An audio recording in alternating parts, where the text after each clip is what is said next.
The human female's screams echoed through the Lurian torture chamber as Vox stabbed her again and again with the electrified pain rod, not realizing that by capturing this girl, he had just signed the death warrant for his entire fucking species.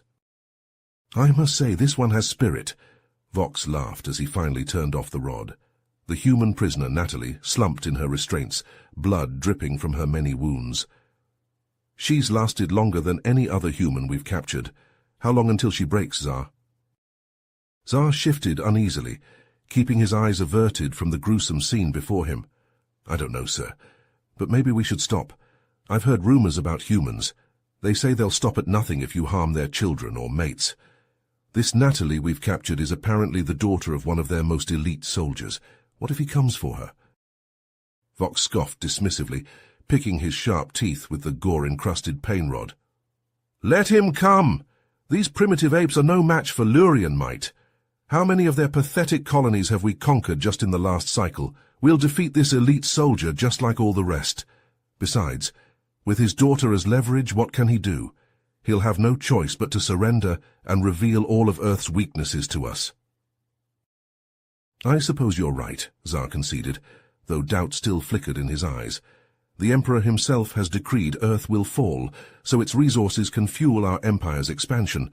These humans don't stand a chance." Vox nodded, a wicked grin splitting his reptilian face as he turned back to the prisoner. "Yes, and torturing this female will be the key to crushing their resistance once and for all. The humans' ridiculous attachment to their offspring will be their downfall. Now let's—" A shrill alarm blared through the compound, cutting him off. Vox frowned and activated his comm. "What's going on? Report." "Sir, we've detected an incoming vessel. It's human and it's heading straight for the prison. Our defense perimeter has already been breached." Vox and Zar exchanged a worried glance, an unspoken realization passing between them. The human father was coming, and he was already here. As the shrill alarms continued to blare, Vox and Zar rushed to the security monitors, their eyes widening in disbelief at the carnage unfolding before them. A lone human male, armed with sleek, deadly-looking weapons of unknown design, tore through the Lurian guards like they were made of paper. His movements were a blur, each shot finding its mark with uncanny precision. Zar leaned forward, squinting at the screen. He tapped a few keys, zooming in on the intruder's face. The blood drained from his own as recognition set in. "By the Emperor, that's Lawrence Bryant, the prisoner's father."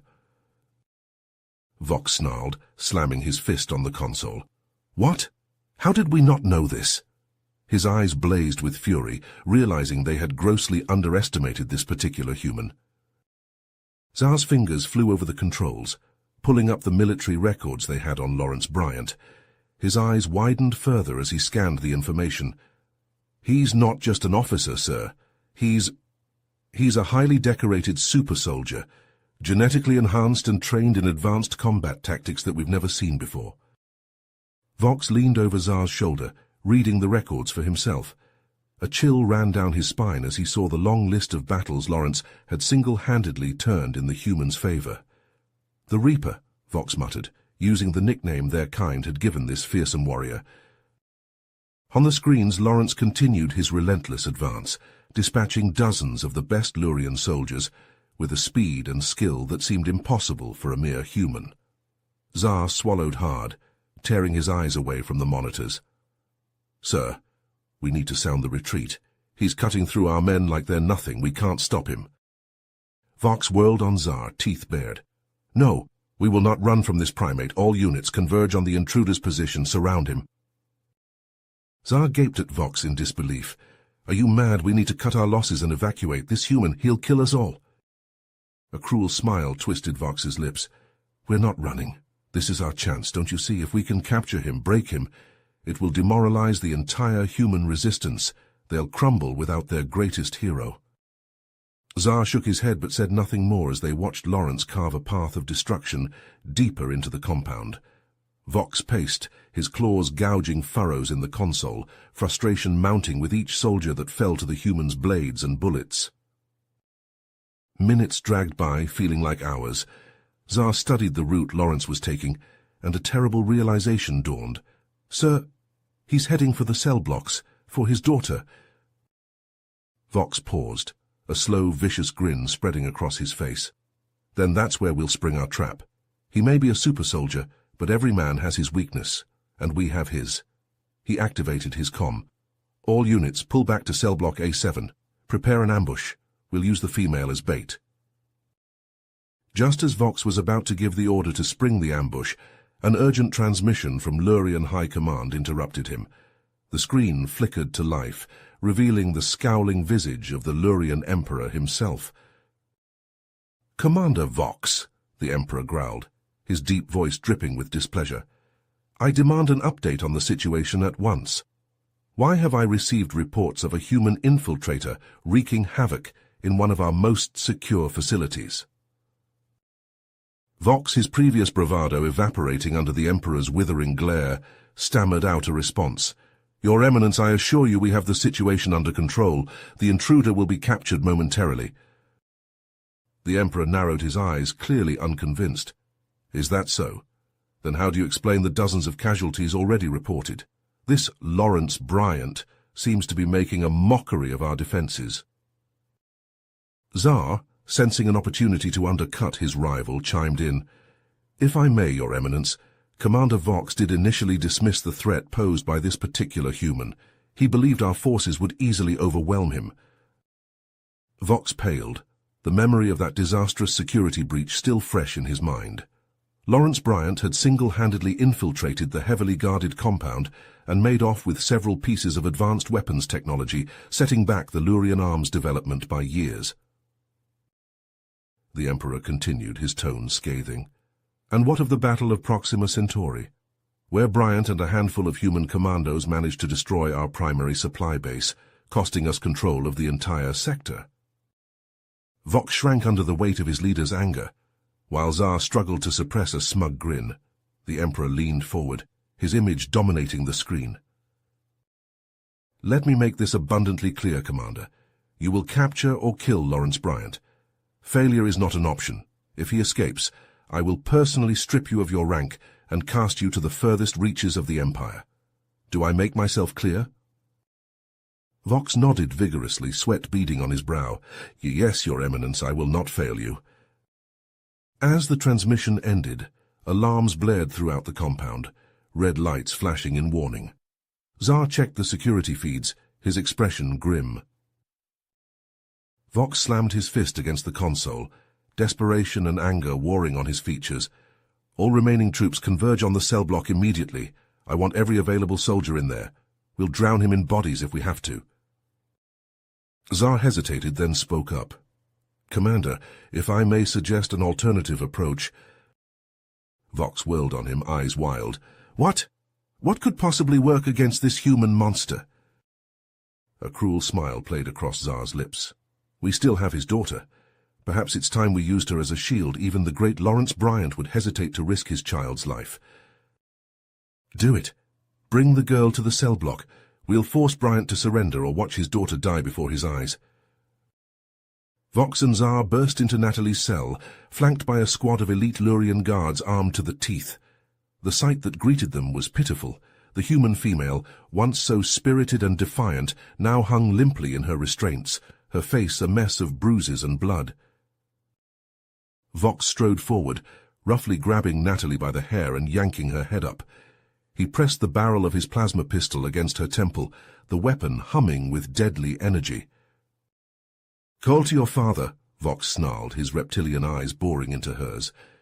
"Tell him to surrender or I'll paint the walls with your brain matter." But Natalie, beaten and broken as she was, simply glared back at Vox, her blue eyes blazing with unbroken defiance. Tsar watched the exchange with a mix of fascination and unease. "You have to admire their spirit," Tsar mused, shaking his head. "Even in the face of certain death they refuse to yield. It reminds me of the siege on Epsilon Eridani."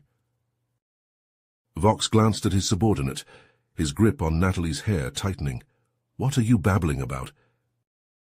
Tsar leaned against the cell wall, his gaze distant. "A human colony, on the fringes of their space. We had them surrounded, outnumbered 50 to 1. By all rights, they should have surrendered within days." He chuckled, the sound devoid of humor. But they held out for months. Somehow they managed to turn their entire city into a fortress. Every time we tried to advance, we'd be met with a hail of gunfire and explosions. Guerrilla tactics, hit-and-run attacks. They made us bleed for every inch. Vox's lip curled in disgust. And yet we still crushed them in the end. True, Tsar conceded. But the losses we sustained, the resources we expended, it was a Pyrrhic victory at best. Vox turned his attention back to Natalie, his patience wearing thin. Enough of this. Call to your father now, or I start removing body parts. Natalie's lips twisted into a bloody smile. You've made a grave mistake, Vox. You think you can break him? You think you can break me? Her laughter rang through the cell, harsh and mocking. My father isn't just a soldier, he's a legend. A man who's overcome every obstacle, every enemy, to protect the ones he loves. Tsar cocked his head, his curiosity piqued. Is that so? And what grand tales do your kind tell of the great Lawrence Bryant? Natalie's smile widened, her teeth stained red. You want stories? I'll give you stories. She shifted in her bonds, wincing as the movement pulled at her wounds. On Tarsus Nigh, a Lurian slave camp, 1,000 humans, starving, beaten, hopeless. My father infiltrated the camp, alone, fought through legions of guards, dismantled their security systems like they were toys, and he led those prisoners to freedom, bringing them home across 100 light-years of hostile space. Vox's grip on his pistol tightened, but Natalie continued, her voice gaining strength. Or the Battle of Procyon, when our colony was on the verge of starvation, cut off by your blockade. My father flew a damaged fighter, little more than a wreck, through a gauntlet of your warships. He delivered the medical supplies that saved countless lives, then led a counterattack that shattered your lines. Tsar listened, enraptured despite himself. The tales of human resilience, of the indomitable spirit embodied by Lawrence Bryant, it was unlike anything in Lurian culture. Vox, however, had heard enough. He pressed the pistol harder against Natalie's skull, his finger tightening on the trigger. But before Natalie could respond, a deafening explosion rocked the cell block. The guards stumbled, their weapons swiveling towards the door, as smoke began to pour into the room. Then, over the ringing in their ears, a voice boomed from the intercom, a voice that struck fear into the hearts of every Lurian who heard it. Vox's eyes darted around the cell, seeking an escape, but there was none. The human legend was coming, unstoppable, and Vox knew his only chance was the fragile human shield in his grasp. Back, he snarled at his men, dragging Natalie towards the door. Form up around me. The human comes through that door. You fill him with plasma. Tsar swallowed hard, his hand shaking as he raised his own weapon. This was it, the moment of truth, the Reaper of Earth against the might of the Lurian Empire, and he had a sinking feeling he knew which side would emerge victorious. Vox shoved Natalie forward, his claws digging into her arm as he marched her down the corridor. Move, he snarled, the plasma pistol never wavering from her temple. Natalie stumbled, biting back a cry of pain. Her legs felt like lead, her body battered and bruised from the Lurian's interrogation, but she refused to give Vox the satisfaction of seeing her break. Tsar trailed behind them, his eyes darting nervously between Natalie and the smoke-filled hallway. The sound of gunfire was getting closer. Lawrence was coming. Suddenly, Tsar's communicator chimed. He tapped the device, his eyes widening, as a holographic image of a battle-scarred Lurian appeared. It was Krax, the commander of the Lurian fleet orbiting the planet. Report, Krax barked, his reptilian features twisted into a scowl. What's the situation down there? Tsar swallowed hard. Sir, the human has breached our defenses.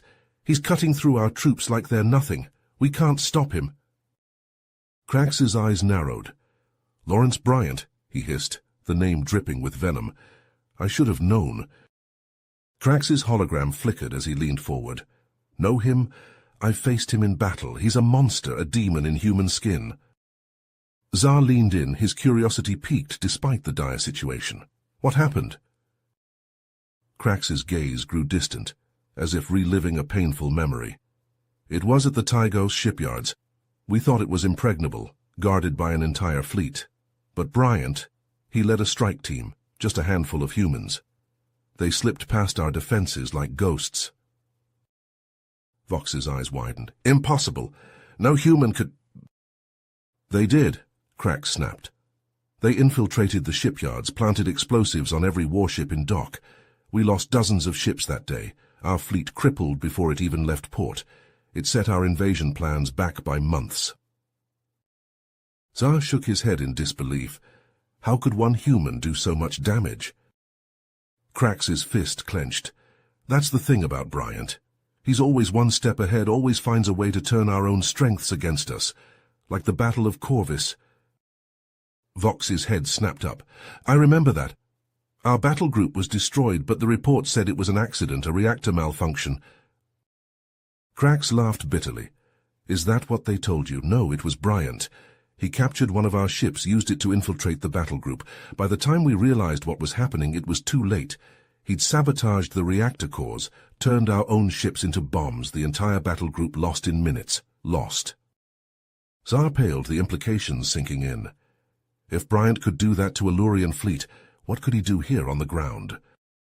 Vox seemed to be thinking the same thing.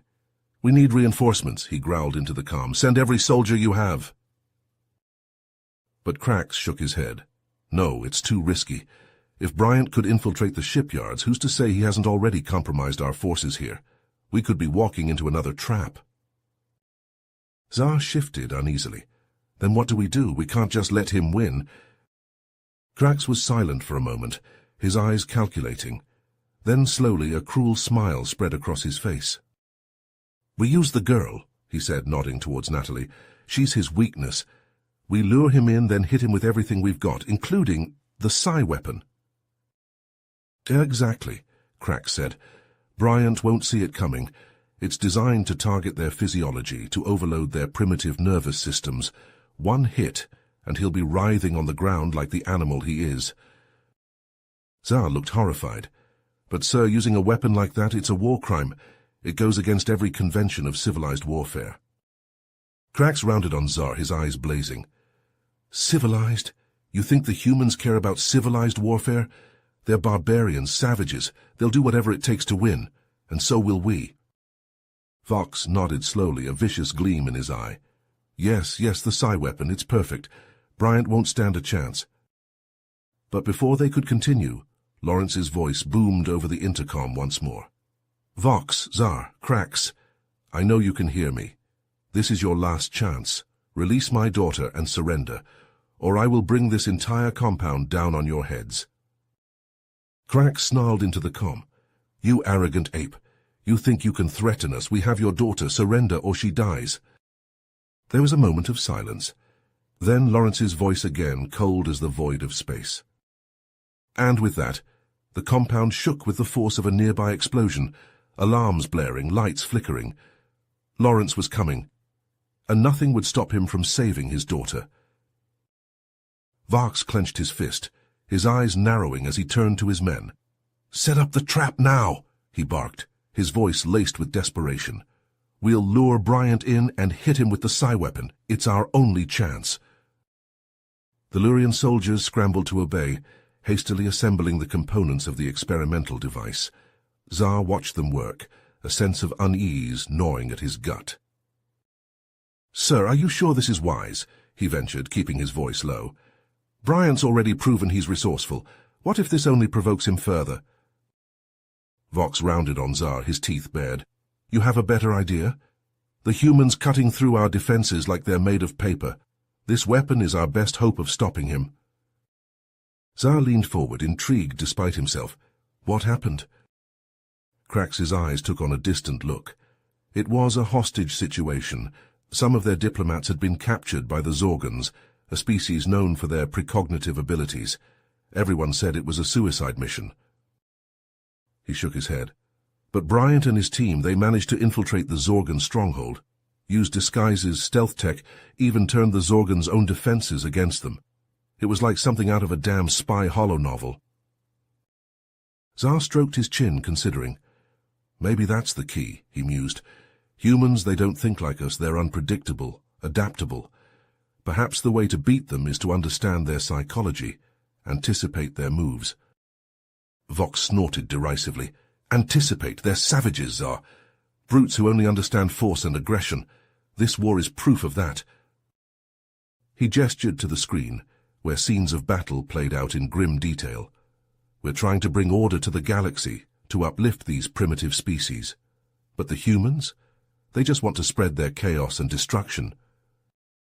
As if on cue, Lawrence's voice crackled over the comm once more, but this time his words were not for Vox or his Lurian captors. Natalie, sweetheart, I know you're scared, but I need you to be strong for me, okay? I'm coming for you. No matter what it takes, I will save you. I promise. Vox's lip curled in a sneer. He turned to the soldier manning the psi weapon's controls. Is it ready? The soldier nodded, his claw hovering over the activation key. Yes, sir, fully charged and calibrated for human physiology. Good. Vox's eyes glittered with malice. The moment Bryant shows his face, fry him. I want to watch him writhe and scream as his mind turns to mush. Zar said nothing, but the unease in his gut had blossomed into full-blown dread. Crax's tales of Lawrence's ingenuity and the whispers of unrest among the subjugated species. It all pointed to a truth he was beginning to suspect. Perhaps the Lurians had underestimated the humans from the very beginning, and perhaps, in their arrogance and cruelty, they had sown the seeds of their own destruction. But it was too late for such realizations now. The trap was set, the players all in place. All that remained was to see if Lawrence Bryant, the legendary Reaper of Earth, could outwit death one more time. Vox and Zar stood in tense silence, waiting for Lawrence to make his move. Suddenly, a chime from Zar's communicator shattered the quiet, making them both jump. Zar frowned at the display, then turned to Vox, his eyes wide. Sir, it's a transmission from Zar, our spy in human space. He was cut off as Zar's voice crackled over the comm, his words tumbling out in a rush. Commander Vox, I have urgent news. Bryant's attack on your compound. It's not an isolated incident. The humans have launched a coordinated assault on our supply lines and communication hubs across the galaxy. Vox's jaw dropped. What? How is that possible? Why weren't we informed sooner? Zar's voice was strained. They're using some kind of new stealth technology. Our sensors can't detect their ships. Bryant must have used it to slip past your defenses. Crax, who had been listening silently, leaned forward. This confirms the rumors I've heard. The humans have been developing a secret weapon, a fleet of stealth ships designed for surgical strikes deep in our territory. They call it the Ghost Fleet. Zar's eyes widened. Ghost Fleet? I thought that was just a myth. Crax shook his head grimly. No, it's real. And if the reports are accurate, these ships are crewed by the humans' most elite warriors, including more super soldiers like Bryant. Zar turned to Vox, his voice urgent. Sir, if this is true, we may have severely underestimated the humans' capabilities. Perhaps it's time to consider a diplomatic solution before this war becomes unwinnable. Vox rounded on Zar, his eyes blazing. Diplomatic solution? You dare suggest we surrender to these primates? That's cowardice, treason. He jabbed a finger at the screen, where Lawrence's relentless advance played out in grim detail. No, we will fight to the last. We will not rest until every last human is either dead or enslaved. It is the only way to ensure the supremacy of the Lurian Empire. But before Zar could respond, the door to the command center exploded inward, ripped from its hinges by a blast of concentrated plasma. Lawrence strode through the smoking ruins, his eyes locked on Vox, a predatory smile on his lips. Vox, panicking, snatched up the control unit for the psi weapon and aimed it at Lawrence, his claw shaking as he depressed the trigger. A crackling beam of psychic energy lanced out, enveloping the human in an aura of sickly green light. But Lawrence kept coming, his pace never slowing. Vox's eyes widened in horror as he realized the weapon was having no effect. Lawrence's smile widened. Nice try, he called out, his voice distorted by the helmet of his suit. But your little toy won't work on me. My armor is designed to deflect electromagnetic attacks. Just another bit of human ingenuity you underestimated. With a blur of motion, Lawrence lunged forward, his fists and feet lashing out in a whirlwind of strikes. Lurian guards crumpled like paper dolls before his onslaught, their weapons and armor useless against his enhanced speed and strength. Vox stumbled back, all his bravado evaporating as Lawrence bore down on him, an unstoppable force of nature. Tsar, watching the scene unfold in numb horror, could only marvel at the sheer power and determination of this human, a being who would let nothing stand between him and rescuing his child. It was becoming all too clear that the Lurians, in their arrogance, had picked a fight with an enemy they could not hope to defeat, an enemy that, when pushed to the brink, would unleash hell itself to protect what it held dear. As Lawrence smashed through the last line of guards and closed in on Vox and Natalie, Tsar found himself wondering if this was how the Lurian Empire would fall, not with a whimper, but with a roar of human defiance that would echo across the stars. The fight was far from over, and the Lurians were only beginning to understand the true depth of humanity's resolve. Tsar watched in amazement as Lawrence closed in on Vox's position, the human super-soldier, an unstoppable force of nature. Vox's eyes widened with fear as he barked into the comm. "Cracks, where are those reinforcements? We need them now." There was a moment of tense silence before Crax's voice crackled over the link. "Commander Vox, I'm not sure sending more troops is wise at this point. Bryant has proven he can cut through our forces like a plasma torch through steel. We may need to consider alternative options." Tsar saw his chance. He leaned in close to Vox and murmured, "Sir, if I may, perhaps we could use the human female as leverage, offer to release her in exchange for Bryant's surrender and safe passage. It may be our only way out of this." Vox's reptilian eyes darted from the screens to Natalie's bruised face, still defiant despite her injuries. His shoulders slumped in defeat as he nodded curtly. "Very well." He turned to his remaining guards. "Stand down, all of you. Let the human approach." Lawrence strode into the command center moments later, his armor splattered with Lurian blood. He aimed his rifle at Vox's head, his voice cold. "Release my daughter, now!" Vox held up a clawed hand. "Wait. We are prepared to make a deal. Your offspring's freedom in exchange for your surrender and a guarantee we can leave this planet alive." Lawrence scoffed. "And why should I trust a single word out of your lying mouth? You tortured my daughter. For all I know, this is just another trap." Vox shook his head frantically. "No more tricks. Look, we're standing down like you wanted." He gestured to his men lowering their weapons. "Just let us go, and the girl is yours." Lawrence's finger tightened on the trigger. "Release Natalie first, then we'll talk about your terms." Just then, an urgent tone sounded from the console. Tsar glanced at the display, his eyes widening. "Commander, it's a direct transmission from the homeworld, from the Emperor himself. He's demanding to speak with Bryant."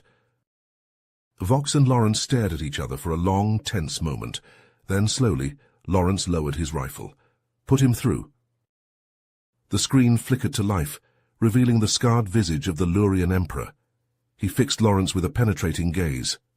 "Human, it seems your reputation is well earned. Your actions today have proven most illuminating." Lawrence met the Emperor's stare unflinchingly.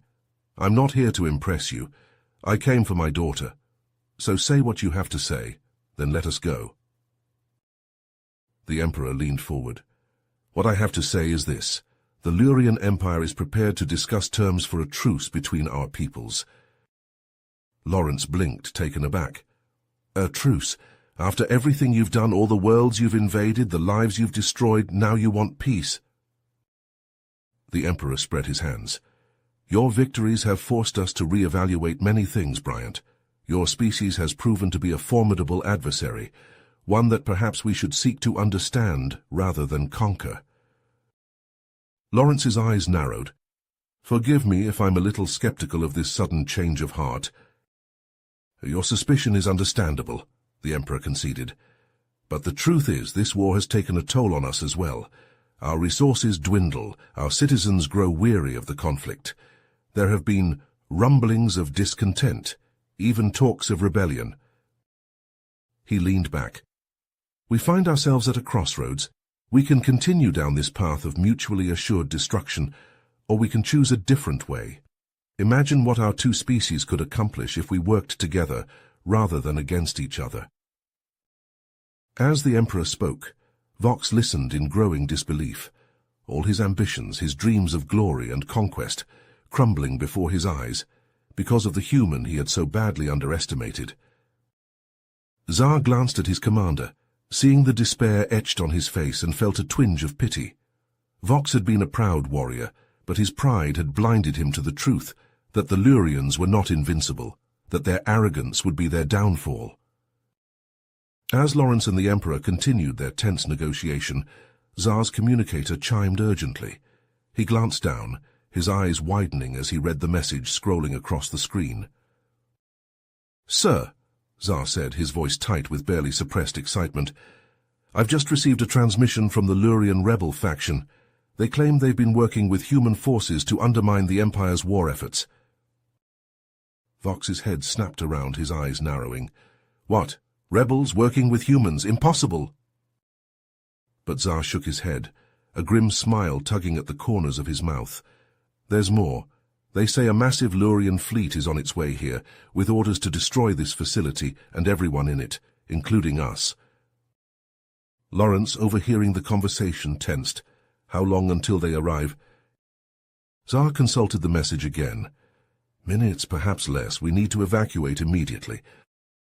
Lawrence hesitated, torn between his desire to save Natalie and his duty to protect his fellow humans. If the Lurian fleet destroyed the compound, countless human prisoners would be killed. Vox, seeing the indecision on Lawrence's face, stepped forward. "Bryant," he said, his voice strained, "I know we've been enemies, but let me help you. I can get you and your daughter to a ship, get you off this planet. In exchange, I want your word that my men and I will be given safe passage." Lawrence stared at Vox, searching his reptilian features for any sign of deceit. Slowly he nodded. "All right, we have a deal, but we need to move fast." As they hurried to make preparations, Krax cleared his throat. "You know," he said, his voice thoughtful, "this situation reminds me of a story I once heard about a group of humans on one of our colonies." Lawrence glanced at him, curious despite the urgency of their predicament. "What happened?" Krax leaned against the wall, his eyes distant. "There was a virus, a plague that swept through the colony. Thousands were infected, dying. Our medical technology couldn't stop it." He paused, shaking his head. "But there was a human research team there studying the virus. They found a cure, but there wasn't enough time to synthesize it for everyone." "They injected themselves with the virus," Krax said quietly. "Used their own antibodies to create a serum for the colonists. They sacrificed themselves to save a colony of their supposed enemies. It was remarkable." Lawrence was silent for a long moment, considering Krax's words. "Perhaps," he said at last, "our peoples have more in common than we realized. Maybe, when all this is over, we can find a way to coexist peacefully." Vox, listening to the exchange, found himself nodding in agreement. "Anything is possible," he muttered, surprised at his own words. "But first, we need to survive the next few minutes." Together, the unlikely allies made their way through the compound, the sounds of battle growing ever closer. Vox led them to a hangar bay, where a small, battered freighter waited, its engines already humming with power. "This ship will get you past the blockade," Vox said, ushering Lawrence and Natalie aboard. "With any luck, the rebel faction will be able to provide cover for your escape." Lawrence hesitated at the top of the ramp, looking back at Vox and Tsar. "What about you? Will you be able to get your people out?" Tsar nodded grimly. "We'll manage. Krax and I will coordinate the evacuation of our remaining personnel. You just focus on getting your daughter to safety." As the ramp sealed shut and the ship lifted off, Lawrence and Natalie strapped themselves into the cockpit. Lawrence's hands flew over the controls, coaxing more speed from the vessel as it rocketed away from the compound. Behind them, the Lurian fleet descended like a swarm of angry insects, their weapons already blazing. Explosions blossomed across the landscape as the ships opened fire, reducing the prison complex to rubble in a matter of moments. But Lawrence and Natalie were already gone, streaking towards the stars and the safety of human space. As they watched the Lurian ships recede in the distance, Natalie reached over and squeezed her father's hand. "Do you think it's true?" she asked softly. "What Crax said about the humans and the virus?" Lawrence nodded slowly. "I believe it. We've always been a species that's willing to sacrifice for others, even our enemies. It's what makes us human." Lawrence said nothing, his eyes fixed on the starscape ahead. But as the ship hurtled onwards, he found himself clinging to that hope, that slim chance for a future where humans and Lurians could live side by side, not as enemies, but as friends. Alien 1, the human ship arrived just in time. The transports rocketed away from the dying Lurian compound, flames and smoke billowing behind them. On one ship, Lawrence gripped Natalie and Vox as the hull shook with the shockwave of another explosion. Suddenly, a squad of Lurian troopers burst through the airlock, pulse rifles leveled at the escapees. Vox's eyes widened, then narrowed. "Go!" he shouted, shoving Lawrence and Natalie towards the cockpit. "I'll hold them off." Lawrence hesitated for a split second, then nodded, respect and gratitude shining in his eyes. He grabbed Natalie's arm and pulled her away as Vox snatched up a fallen rifle and opened fire. Agonized screams followed them down the corridor as they sprinted for the ship controls. Natalie sobbed, flinching with each shot and cry, until finally silence fell. She squeezed her eyes shut, mourning the brave Lurian who had sacrificed himself for them. Alien 2. Meanwhile, Zar and Crax raced through the crumbling halls, herding shell-shocked Lurian personnel towards the escape pods. Alarms shrieked and girders groaned as the structure collapsed around them. They rounded a corner and skidded to a halt, coming face to face with a phalanx of grim-faced human soldiers. The troopers raised their rifles, shouting for the Lurians to surrender. Crax and Zar exchanged a look laden with meaning. They both knew the humans would show no mercy, not after all the Lurians had done. Zar swallowed hard, preparing to lay down his weapon. But Crax stepped forward, hands raised. "I surrender," he called, his voice steady. "I'm the one in command. The rest are just grunts following orders. Let them go." The humans hesitated, thrown off balance. They hadn't expected a Lurian officer to offer himself up like this. Their leader narrowed his eyes, considering. In that moment of distraction, Crax spun to face Zar. "Get our people out," he hissed. "I'll buy you as much time as I can." Zar opened his mouth to argue, but the look in Crax's eyes stopped him. He saw resignation there and grim purpose. Crax had made his choice. Zar nodded, throat tight. He turned to the others and gestured sharply. They bolted for the pods, leaving Crax to face the humans alone. Over the comm, Zar heard Crax's final words. "Remember this day, Zar. Remember the sacrifice that was made and the price that was paid for our arrogance and our pride." Then the link went dead, and Zar bowed his head, grieving for his fallen comrade even as he fled. Alien 1. Aboard their stolen transport, Lawrence and Natalie thought they had escaped the worst, until a massive Lurian warship materialized before them, guns bristling. The comms crackled to life. "Lawrence Bryant," a cold voice boomed. "This is General Cragg of the Imperial Fleet. Surrender at once or be destroyed." Lawrence sagged in his chair, real fear flickering across his face for the first time. He knew he couldn't win this fight, but if he could just buy enough time for Natalie to get away... He reached for the comms to deliver his surrender, but Natalie's hand shot out, grabbing his wrist. Tears streaked her face, but her jaw was set. "I won't leave you," she said fiercely. "Don't you dare ask me to." Lawrence's heart swelled even as it broke. His brave, stubborn daughter, she had so much of her mother in her, but this was one battle she couldn't fight beside him. "Natalie, listen to me." He gripped her shoulders, his gaze intense. "You are humanity's future, our best and brightest. If we have any hope of winning this war, of achieving peace, it lies with you." But Dad! A sob tore from Natalie's throat, but she finally nodded, blinking back tears. I promise. Lawrence folded her into a fierce hug, memorizing the feel of her, the scent of her hair. Then he gently pushed her towards the escape pod. She climbed in, every inch of her straining to defy him, to stay by his side, but she strapped in, meeting his eyes one last time through the portal. He slammed his fist against the launch controls, and the pod shot away into the black. Natalie's scream of denial echoed in his mind as he turned to face the Lurian ship. Hillian 2, on the warship's bridge, General Cragg watched the pod flee with cold satisfaction. Bryant's spawn had escaped, but no matter. He would deal with her in time. Now, he had a more pressing target.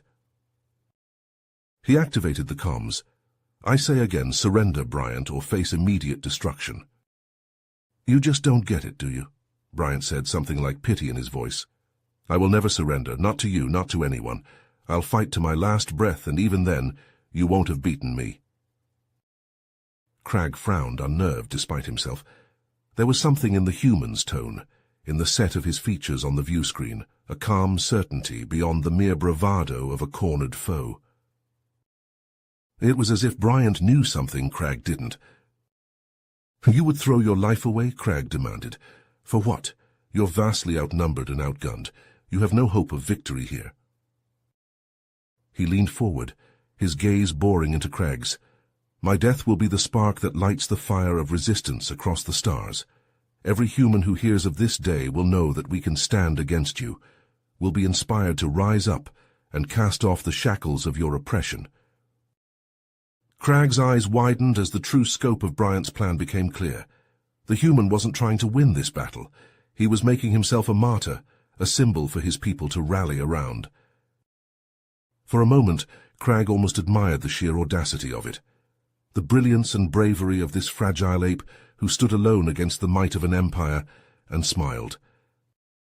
Slowly, not quite believing what he was doing, Cragg signaled his gunners to stand down. Lawrence Bryant, he said formally, you have earned a warrior's respect and a warrior's death. I salute you. Bryant inclined his head, a final acknowledgement between foes, then cut the link. Alien 1. In her pod, Natalie watched helplessly as the Lurian dreadnought bore down on her father's tiny ship. She screamed and pounded the walls, begging, pleading for the pod's automated systems to turn back. But it forged on, carrying her further and further from the battle, and from the man she loved more than life. As the pod accelerated to FTL speeds, Natalie collapsed in her chair, sobbing. She knew what her father's sacrifice meant, what he was buying with his life, but in that moment she wanted nothing more than to be a little girl again, safe in his arms. She squeezed her eyes shut, picturing his face, the pride and love shining in his eyes as he looked at her, even at the end. She clutched his tattered dog tags, all she had left of him. A single tear rolled down her cheek as she whispered a final goodbye. But even as grief threatened to consume her, a flicker of hope took root in her heart. Her father's dream, his vision of a galaxy where humans and Lurians could live in peace, it didn't die with him. It lived on in her, and she would spend the rest of her life fighting to make it a reality. As the pod hurtled through the void, carrying the last best hope of two species, Natalie lifted her chin. She had a feeling the galaxy hadn't seen the last of the Bryant family.